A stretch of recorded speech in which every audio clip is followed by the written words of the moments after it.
Fruto da mensagem, agora com o pastor Felizardo Araújo. Graça e paz, seja bem-vindo ao meu canal. Eu tenho feito postagens de vídeo para edificar a tua vida espiritual, em nome de Jesus.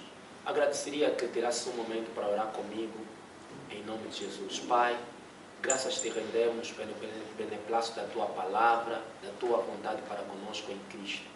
Senhor, abre o nosso entendimento para a exposição da tua palavra. O salmista disse que a entrada da tua palavra, ela dá luz.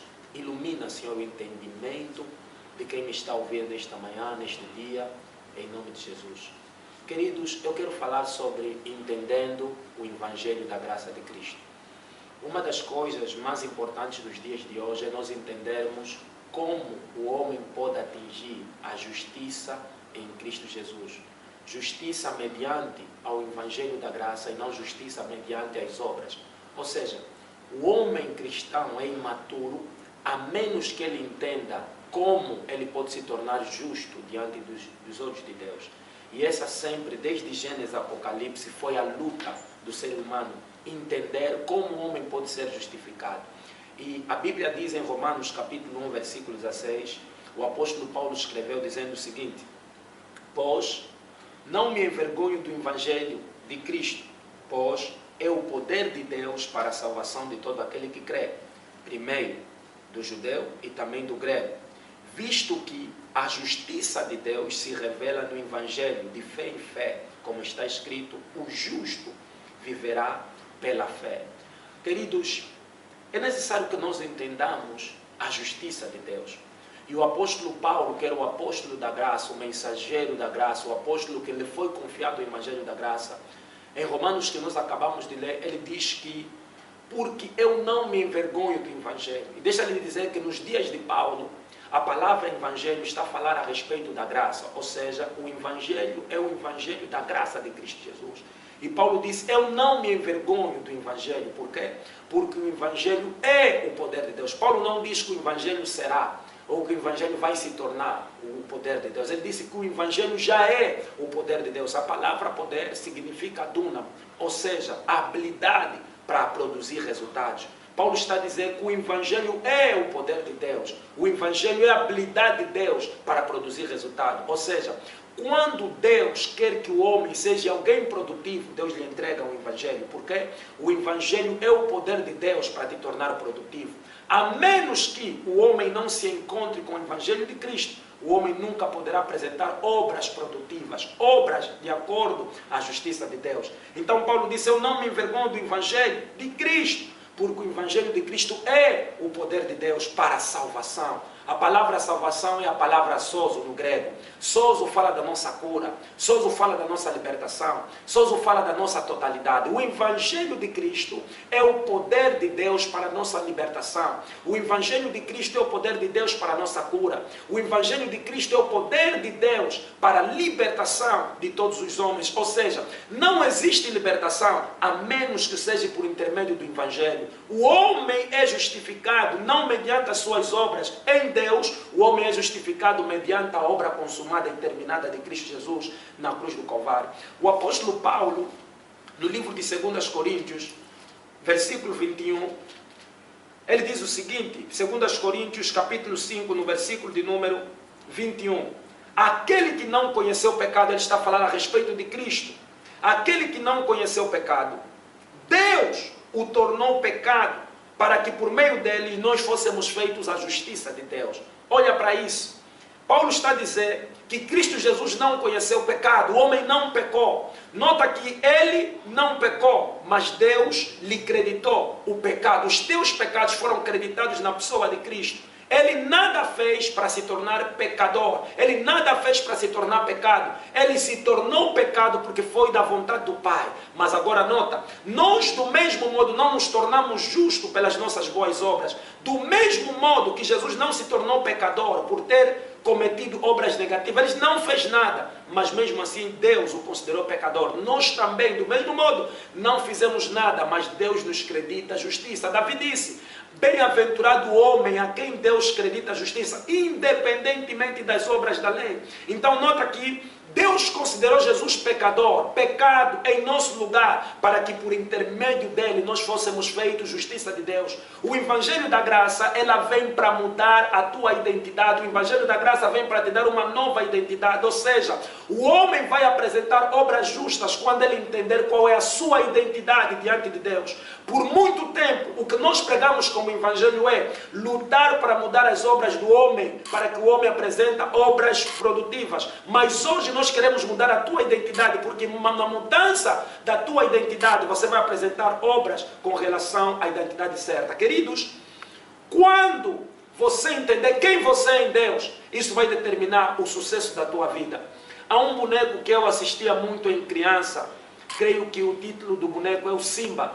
O Simba fala de uma história de um pequeno leão que perdeu os pais pela traição do seu tio. E esse leão que perdeu os seus pais, a história conta que ele andou perdido na selva. De repente ele encontrou dois animais pequenos. E aqueles animais, quando viram ele como um leão, eles ficaram com medo, mas de repente tentaram criar uma relação, uma amizade com ele terrível. E ficaram amigos. Mas aqueles dois animais pequenos, a história conta que eles incutiram na mente do leão que ele não era um leão e que ele era um animal vegetal, que ele tinha que comer coisas vegetais. Durante o tempo todo que o Simba creu naquilo, ele começou a comportar-se como se fosse um cabrito. Ele começou a andar como se fosse um cabrito, comendo vegetais, comendo verduras. E depois de um certo tempo ele conheceu alguém que era como no boneco, como se fosse um mago, como se fosse um rei da tribo. Aquele era um macaco. E o macaco lhe apresentou a sua verdadeira identidade. Nota que quando ele se encontrou com aquele homem, ele mudou o comportamento de cabrito. Quando ele encontrou a sua real identidade, eu quero te dizer nesta tarde, neste dia, que a tua identidade vai te levar a você ter um comportamento correto, um comportamento alinhado com aquilo que Cristo Jesus veio fazer. Por isso é que o apóstolo Paulo disse: não vos conformeis com este mundo, mas transformai-vos pela renovação da tua mentalidade. Ou seja, a mudança da tua mentalidade vai mudar o teu comportamento. A mudança daquilo que você é vai mudar o teu estilo de vida. Ou seja, o que te separa para a grandeza de Deus é a tua mentalidade. Então muda a tua mentalidade e você vai mudar as tuas obras. Nota aqui, mudando as nossas obras, nós não estamos a mudar as nossas obras para sermos justos diante de Deus. Deus nos tornou justos mediante o sacrifício de Cristo. Ou seja, quando Cristo foi feito o pecado em nosso lugar, Paulo declara que Deus nos deu uma nova identidade. Ele disse, para que por intermédio dele fôssemos feitos a justiça de Deus. Logo que Jesus se fez pecado em teu lugar, você foi feito a justiça de Deus. Não justo. Justiça de Deus significa que Deus manifestou a sua justiça em você. O quanto Deus é justo é manifestado na nova criatura. O quanto Deus é justo é manifestado em você. Não somos justos pelo que fizemos, mas somos justos pelo que Jesus fez. Não somos aceites diante de Deus pelas obras que fizemos hoje, como disse Tiago. Tiago diz que o homem é aceite mediante as suas obras. Não, o homem é aceite mediante a obra de Jesus. As nossas obras são insuficientes para nos tornar aceite diante de Deus. Se as tuas obras te justificariam, Jesus nunca poderia ter morrido por ti. Mas uma vez que Jesus morreu por ti, é para que você seja aceite. Hoje, ser uma nova criatura, hoje, ser a justiça de Deus, é estar diante de Deus na consciência do Filho, Jesus Cristo. Hoje, ser justiça de Deus, ser uma nova criatura, estar diante de Deus na consciência do Filho. Queridos, essa é a mentalidade da justiça. É você olhar para ti mesmo e entender que é Cristo que está vivendo. O apóstolo Paulo disse, não sou eu quem vive, mas Cristo vive em mim. E a vida que agora vivo é na fé do Filho de Deus. Aleluia. Isso é maravilhoso. Hoje você tem que se olhar como alguém que foi crucificado com Cristo. E a vida que você vive agora, viva na fé do Filho. Eu gostaria de que nós olhássemos em Gálatas mesmo, no capítulo de número 2, propriamente no versículo de número 16. O apóstolo Paulo disse o seguinte: sabendo, contudo, que o homem não é justificado pelas obras da lei. Quais são as obras da lei? Não matarás, não adulterarás, guarda o sábado. E a pessoa tem que viver guardando o sétimo dia para tentar ser aceito e justificado diante dos olhos de Deus. Não. Ele disse, sabendo que o homem é algo para se saber, é algo que você deveria saber, é algo que todos deveriam saber, que o homem não é justificado pelas obras da lei, mas sim, o homem é justificado mediante a sua fé em Cristo Jesus. Temos crido em Cristo Jesus para sermos justificados pela fé em Cristo e não pelas obras da lei. Por quê? Porque pelas obras da lei ninguém será justificado diante de Deus. Queridos, as tuas obras não te podem justificar. Nota que nós não fizemos obras para ser justificado. A nova criatura apresenta obras porque ele é justificado. Não são as nossas obras que nos salvam. As obras não te podem salvar. As obras não te podem justificar. O homem é justificado pela graça. O apóstolo Paulo diz, Efésios capítulo 2, versículo 8. Porque pela graça sois salvos. Nota, o que salva não é as obras, é a graça. Ele disse, pela graça sois salvos, mediante a fé. A fé não salva. O que salva é a graça de Deus, mediante a fé. Ele disse, pela graça sois salvos, mediante a fé. E isso não vem de vós, ou seja, a salvação não tem a ver comigo. Ele disse, é um dom. Dom é um favor, dom é algo gratuito. Irmãos, aí tem glória, aí tem louvor, aí tem alegria. Sabe onde é que Deus é glorificado? Deus é glorificado quando o homem é salvo pela graça e não pela lei. Na lei não tem glória de Deus. Na lei trata sobre mim. Na lei eu sou glorificado porque eu fiz. Mas na graça é Deus glorificado porque Ele fez para a minha justificação. Talvez você resiste a entregar a tua vida a Cristo Jesus e aceitar o Evangelho da graça como tal, porque você encontra-se com alguns pregadores da graça imaturos. Deixa eu dizer uma coisa, a Bíblia diz que durante o tempo em que o herdeiro é criança, bebê na fé, ele não é diferente de um servo. Por quê? Ele vive debaixo de tutores e curadores. Tutores são mestres, pessoa que tem que te conduzir, te guiar. Muitas das pessoas que até dizem crer na graça apresentam obras de imaturidade, é porque eles não têm mentores, eles precisam de tutores e curadores. Mas agora, o verdadeiro ensino da graça não é liberdade para pecar. O verdadeiro ensino da graça é empoderamento divino para que eu possa manifestar a justiça. A graça de Deus me alcança e me empodera para que eu possa operar na dimensão daquilo que Cristo quer que eu possa operar. Então, queridos, a graça não me libera para pecar. Nota que o apóstolo Paulo diz, escrevendo para o seu filho Timóteo, eu gosto muito disso.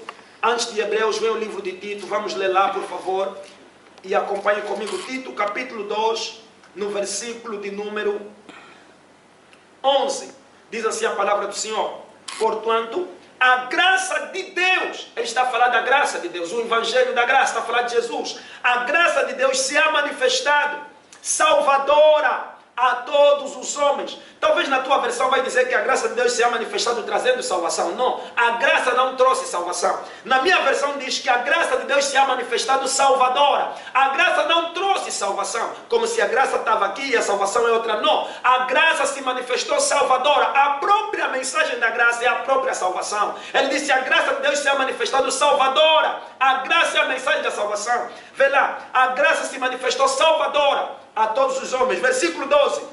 E educando-nos, e ensinando-nos, educando-nos para renegar a impiedade, toda a paixão mundana, vivamos nesse presente século, justa e piedosamente. Nota aqui, ele disse no versículo 11, que a graça de Deus se ha manifestado salvadora e ensinando no versículo 12, ou seja, a mesma graça que salva é a mesma graça que justifica, ou seja, a mesma graça que salva é a mesma graça que ensina, ou seja, o que ensina a justiça é o Evangelho da graça.